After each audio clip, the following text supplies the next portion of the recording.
KaraokeBooks. Little Women. Louisa May Alcott. Audiobook. Chapter 8. Joe meets Apollyon. "Girls, where are you going?" asked Amy, coming into their room one Saturday afternoon, and finding them getting ready to go out with an air of secrecy which excited her curiosity. "Never mind. Little girls shouldn't ask questions," returned Joe sharply. "Now if there is anything mortifying to our feelings when we are young, it is to be told that, and to be bidden to run away, dear, is still more trying to us." Amy bridled up at this insult, and determined to find out the secret, if she teased for an hour. Turning to Meg, who never refused her anything very long, she said coaxingly, "Do tell me. I should think you might let me go, too, for Beth is fussing over her piano, and I haven't got anything to do, and am so lonely." "I can't, dear, because you aren't invited," began Meg, but Joe broke in impatiently. "Now, Meg, be quiet or you will spoil it all. You can't go, Amy, so don't be a baby and whine about it. You are going somewhere with Laurie, I know you are. You were whispering and laughing together on the sofa last night, and you stopped when I came in. Aren't you going with him?" "Yes, we are. Now do be still, and stop bothering." Amy held her tongue, but used her eyes, and saw Meg slip a fan into her pocket. I know. You're going to the theater to see The Seven Castles," she cried, adding resolutely, "and I shall go, for mother said I might see it, and I've got my rag money, and it was mean not to tell me in time." "Just listen to me a minute, and be a good child," said Meg soothingly. "Mother doesn't wish you to go this week, because your eyes are not well enough yet to bear the light of this fairy piece. Next week you can go with Beth and Hannah, and have a nice time. I don't like that half as well as going with you and Laurie. Please let me. I've been sick with this cold so long, and shut up, I'm dying for some fun." "Do, Meg. I'll be ever so good," pleaded Amy, looking as pathetic as she could. "Suppose we take her." "I don't believe mother would mind, if we bundle her up well," began Meg. "If she goes I shan't, and if I don't, Laurie won't like it, and it will be very rude, after he invited only us, to go and drag in Amy."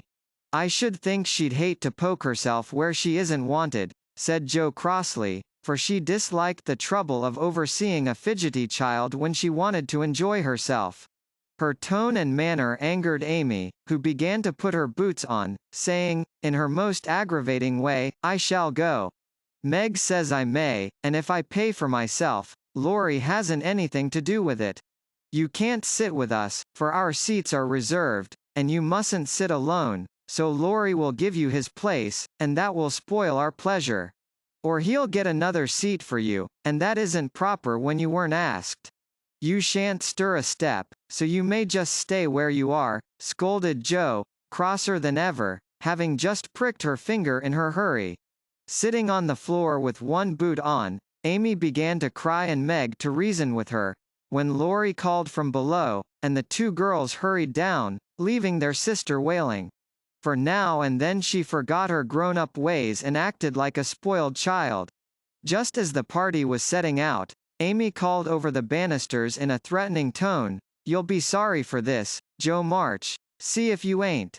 "Fiddlesticks," returned Joe, slamming the door.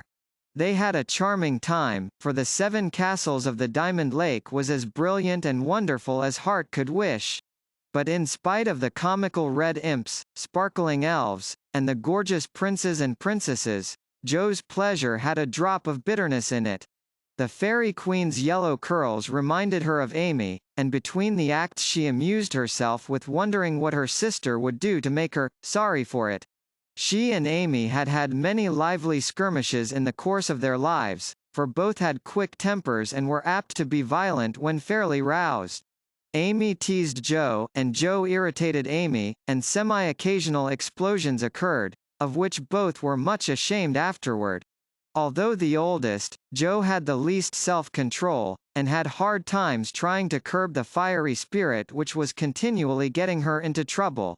Her anger never lasted long, and having humbly confessed her fault, she sincerely repented and tried to do better. Her sisters used to say that they rather liked to get Jo into a fury because she was such an angel afterward. Poor Jo tried desperately to be good, but her bosom enemy was always ready to flame up and defeat her, and it took years of patient effort to subdue it. When they got home, they found Amy reading in the parlor. She assumed an injured air as they came in, never lifted her eyes from her book, or asked a single question. Perhaps curiosity might have conquered resentment, if Beth had not been there to inquire and receive a glowing description of the play. On going up to put away her best hat, Jo's first look was toward the bureau, for in their last quarrel Amy had soothed her feelings by turning Jo's top drawer upside down on the floor. Everything was in its place, however, and after a hasty glance into her various closets, bags, and boxes, Jo decided that Amy had forgiven and forgotten her wrongs. There Jo was mistaken, for next day she made a discovery which produced a tempest. Meg, Beth, and Amy were sitting together, late in the afternoon, when Jo burst into the room, looking excited and demanding breathlessly, "Has anyone taken my book?"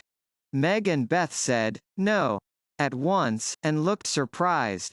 Amy poked the fire and said nothing. Jo saw her color rise and was down upon her in a minute. "Amy, you've got it." "No, I haven't." "You know where it is, then." "No, I don't." "That's a fib," cried Jo, taking her by the shoulders, and looking fierce enough to frighten a much braver child than Amy. "It isn't. I haven't got it, don't know where it is now, and don't care. You know something about it, and you'd better tell at once, or I'll make you." And Jo gave her a slight shake. "Scold as much as you like, you'll never see your silly old book again," cried Amy, getting excited in her turn. "Why not?" "I burned it up." "What?" "My little book I was so fond of, and worked over, and meant to finish before father got home?" "Have you really burned it?" said Jo, turning very pale, while her eyes kindled and her hands clutched Amy nervously. "Yes, I did. I told you I'd make you pay for being so cross yesterday, and I have, so." Amy got no farther, for Jo's hot temper mastered her, and she shook Amy till her teeth chattered in her head, crying in a passion of grief and anger. "You wicked girl. I never can write it again, and I'll never forgive you as long as I live." Meg flew to rescue Amy, and Beth to pacify Jo, but Jo was quite beside herself, and with a parting box on her sister's ear, she rushed out of the room up to the old sofa in the garret, and finished her fight alone. The storm cleared up below, for Mrs. March came home, and, having heard the story, soon brought Amy to a sense of the wrong she had done her sister. Jo's book was the pride of her heart, and was regarded by her family as a literary sprout of great promise. It was only half a dozen little fairy tales, but Jo had worked over them patiently, putting her whole heart into her work, hoping to make something good enough to print. She had just copied them with great care, and had destroyed the old manuscript, so that Amy's bonfire had consumed the loving work of several years. It seemed a small loss to others, but to Jo it was a dreadful calamity, and she felt that it never could be made up to her. Beth mourned as for a departed kitten, and Meg refused to defend her pet. Mrs. March looked grave and grieved, and Amy felt that no one would love her till she had asked pardon for the act which she now regretted more than any of them. When the tea bell rang, Jo appeared, looking so grim and unapproachable that it took all Amy's courage to say meekly, "Please forgive me, Jo. I'm very, very sorry." "I never shall forgive you," was Jo's stern answer, and from that moment she ignored Amy entirely. No one spoke of the great trouble, not even Mrs. March, for all had learned by experience that when Jo was in that mood words were wasted, and the wisest course was to wait till some little accident, or her own generous nature, softened Jo's resentment and healed the breach. It was not a happy evening, for though they sewed as usual, while their mother read aloud from Bremer, Scott, or Edgeworth, something was wanting, and the sweet home peace was disturbed. They felt this most when singing time came, for Beth could only play, Joe stood dumb as a stone, and Amy broke down, so Meg and Mother sang alone. But in spite of their efforts to be as cheery as larks, the flute-like voices did not seem to chord as well as usual, and all felt out of tune. As Joe received her goodnight kiss, Mrs. March whispered gently, "My dear, don't let the sun go down upon your anger. Forgive each other, help each other, and begin again tomorrow." Joe wanted to lay her head down on that motherly bosom, and cry her grief and anger all away, but tears were an unmanly weakness, and she felt so deeply injured that she really couldn't quite forgive yet. So she winked hard, shook her head, and said gruffly because Amy was listening, "It was an abominable thing, and she doesn't deserve to be forgiven." With that she marched off to bed, and there was no merry or confidential gossip that night. Amy was much offended that her overtures of peace had been repulsed, and began to wish she had not humbled herself, to feel more injured than ever, and to plume herself on her superior virtue in a way which was particularly exasperating. Joe still looked like a thundercloud, and nothing went well all day. It was bitter cold in the morning, she dropped her precious turnover in the gutter, Aunt March had an attack of the fidgets, Meg was sensitive, Beth would look grieved and wistful when she got home, and Amy kept making remarks about people who were always talking about being good and yet wouldn't even try when other people set them a virtuous example. "Everybody is so hateful, I'll ask Laurie to go skating. He is always kind and jolly, and will put me to rights, I know," said Joe to herself, and off she went. Amy heard the clash of skates, and looked out with an impatient exclamation. "There! She promised I should go next time, for this is the last ice we shall have. But it's no use to ask such a crosspatch to take me. Don't say that. You were very naughty, and it is hard to forgive the loss of her precious little book, but I think she might do it now, and I guess she will, if you try her at the right minute," said Meg. "Go after them. Don't say anything till Joe has got good-natured with Laurie, then take a quiet minute and just kiss her, or do some kind thing, and I'm sure she'll be friends again with all her heart." "I'll try," said Amy, for the advice suited her, and after a flurry to get ready, she ran after the friends, who were just disappearing over the hill. It was not far to the river, but both were ready before Amy reached them. Joe saw her coming, and turned her back. Laurie did not see, for he was carefully skating along the shore, sounding the ice, for a warm spell had preceded the cold snap. "I'll go on to the first bend, and see if it's all right before we begin to race," Amy heard him say, as he shot away, looking like a young Russian in his fur-trimmed coat and cap. Joe heard Amy panting after her run, stamping her feet and blowing on her fingers as she tried to put her skates on, but Joe never turned and went slowly zigzagging down the river, taking a bitter, unhappy sort of satisfaction in her sister's troubles. She had cherished her anger till it grew strong and took possession of her, as evil thoughts and feelings always do unless cast out at once. As Laurie turned the bend, he shouted back, "Keep near the shore. It isn't safe in the middle." Joe heard, but Amy was struggling to her feet and did not catch a word. Joe glanced over her shoulder, and the little demon she was harboring said in her ear, "No matter whether she heard or not, let her take care of herself." Laurie had vanished round the bend, Joe was just at the turn, and Amy, far behind, striking out toward the smoother ice in the middle of the river. For a minute Joe stood still with a strange feeling in her heart, then she resolved to go on, but something held and turned her round, just in time to see Amy throw up her hands and go down, with a sudden crash of rotten ice, the splash of water, and a cry that made Joe's heart stand still with fear. She tried to call Laurie, but her voice was gone. She tried to rush forward, but her feet seemed to have no strength in them, and for a second, she could only stand motionless, staring with a terror-stricken face at the little blue hood above the black water. Something rushed swiftly by her, and Laurie's voice cried out, "Bring a rail! Quick, quick!"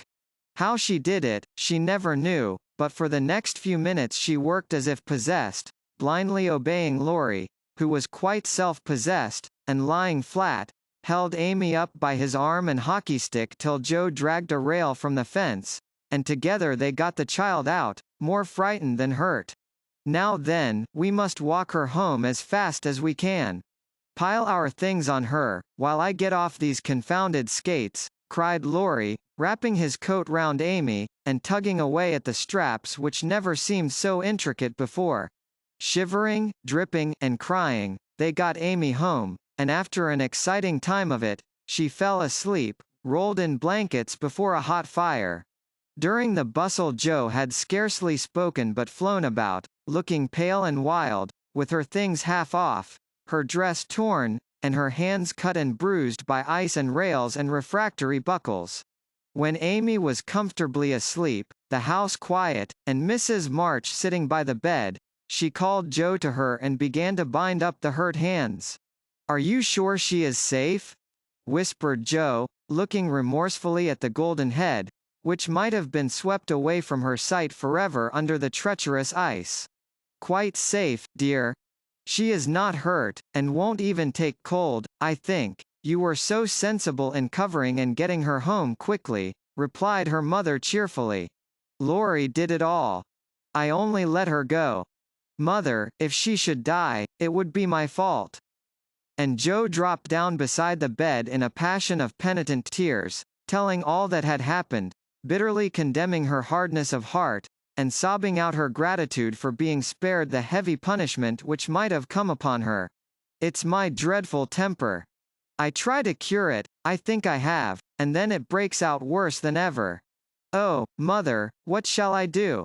What shall I do?" cried poor Joe, in despair.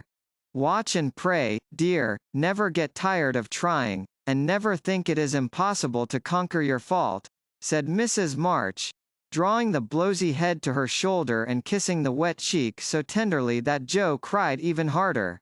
"You don't know, you can't guess how bad it is. It seems as if I could do anything when I'm in a passion. I get so savage, I could hurt anyone and enjoy it. I'm afraid I shall do something dreadful some day, and spoil my life, and make everybody hate me. Oh, mother, help me, do help me. I will, my child, I will. Don't cry so bitterly, but remember this day, and resolve with all your soul that you will never know another like it. Joe, dear, we all have our temptations, some far greater than yours, and it often takes us all our lives to conquer them. You think your temper is the worst in the world, but mine used to be just like it. Yours, mother? Why, you are never angry." And for the moment Joe forgot remorse in surprise. "I've been trying to cure it for 40 years, and have only succeeded in controlling it. I am angry nearly every day of my life, Joe, but I have learned not to show it, and I still hope to learn not to feel it, though it may take me another 40 years to do so." The patience and the humility of the face she loved so well was a better lesson to Joe than the wisest lecture, the sharpest reproof. She felt comforted at once by the sympathy and confidence given her. The knowledge that her mother had a fault like hers, and tried to mend it, made her own easier to bear and strengthened her resolution to cure it, though 40 years seemed rather a long time to watch and pray to a girl of 15. "Mother, are you angry when you fold your lips tight together and go out of the room sometimes, when Aunt March scolds or people worry you?" asked Joe, feeling nearer and dearer to her mother than ever before. "Yes, I've learned to check the hasty words that rise to my lips, and when I feel that they mean to break out against my will, I just go away for a minute, and give myself a little shake for being so weak and wicked," answered Mrs. March with a sigh and a smile, as she smoothed and fastened up Joe's disheveled hair. "How did you learn to keep still? That is what troubles me, for the sharp words fly out before I know what I'm about, and the more I say the worse I get, till it's a pleasure to hurt people's feelings and say dreadful things. Tell me how you do it, Marmee dear. My good mother used to help me." "As you do us," interrupted Joe, with a grateful kiss. "But I lost her when I was a little older than you are, and for years had to struggle on alone, for I was too proud to confess my weakness to anyone else. I had a hard time, Joe, and shed a good many bitter tears over my failures, for in spite of my efforts I never seemed to get on. Then your father came, and I was so happy that I found it easy to be good. But by and by, when I had 4 little daughters round me and we were poor, then the old trouble began again, for I am not patient by nature, and it tried me very much to see my children wanting anything. Poor mother! What helped you then? Your father, Joe. He never loses patience, never doubts or complains, but always hopes, and works and waits so cheerfully that one is ashamed to do otherwise before him. He helped and comforted me, and showed me that I must try to practice all the virtues I would have my little girls possess, for I was their example. It was easier to try for your sakes than for my own. A startled or surprised look from one of you when I spoke sharply rebuked me more than any words could have done, and the love, respect, and confidence of my children was the sweetest reward I could receive for my efforts to be the woman I would have them copy.